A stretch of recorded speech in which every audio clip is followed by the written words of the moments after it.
காலிஃப்ளவரை பயன்படுத்தும் முன் கவனத்தில் வைக்க வேண்டியவை எனதருமை ஜெம்சியின் குடும்ப உறவுகளை, முடி வளர்ச்சிக்காகவும் நம்மளுடைய மூட்டு ஆரோக்கியத்துக்காகவும், அதாவது vitamin E, vitamin K, vitamin D போன்றவைகளுக்காக நம்ம இதை பயன்படுத்துகிறோம். இதோடு சேர்த்து நாட்டு ரக மரச்செக்கு நல்லெண்ணெயோட அப்படி பயன்படுத்தும் போது இதை தேர்ந்தெடுக்கையில் முக்கியமாக கவனிக்க வேண்டியதுங்க. ஒவ்வொரு முறையும் உங்கள் முன்னாடி வச்சுக்கிட்டு இருக்கிற சொல்ல வர்றது என்னன்னு கேட்டிங்கன்னா, எப்போ இந்த பூவை வாங்கினாலும் நல்லா நோட் பண்ணிக்கங்க, மேலே பூஞ்சைகள் இந்த மாதிரி இல்லாததாக வாங்கணும். இன்னொன்று, உள் சைடு வரைக்கும் பிரித்து பார்த்து புழு இருக்குதாங்கிறத தேர்ந்தெடுத்து வாங்கணும். புழு இருக்கணும், நல்லா நோட் பண்ணிக்கங்க. புழுவோடு தான் நம்ம வாங்கணும்.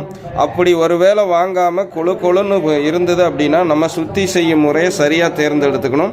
இப்போ நம்ம வாங்கினதில் புழு இல்லை, நான் எப்படி சுத்தி செய்கிறேன் அப்படின்னு தெரிஞ்சுக்கங்க.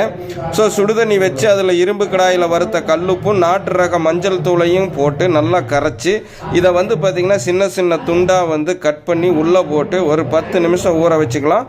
ரொம்ப கொதிக்கிற தண்ணியில் போட வேண்டாங்க, ஃபுல்லாக அதுலேயே வெந்துடக்கூடாது, லைட்டாக சூடு இருக்கணும், அவ்வளவுதான். ஸோ அப்படி நம்ம பார்த்திங்கன்னா இதை சுற்றி செய்துட்டு அதுக்கப்புறம் இதை காலிஃப்ளவர் சில்லியாக நம்ம பயன்படுத்திக்கலாம்.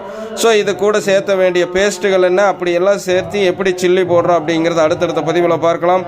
தொடர்ந்து பாருங்கள். நான் உங்கள் ஜெம்சி குரு, உங்கள் பவுனம்மாவுடன்.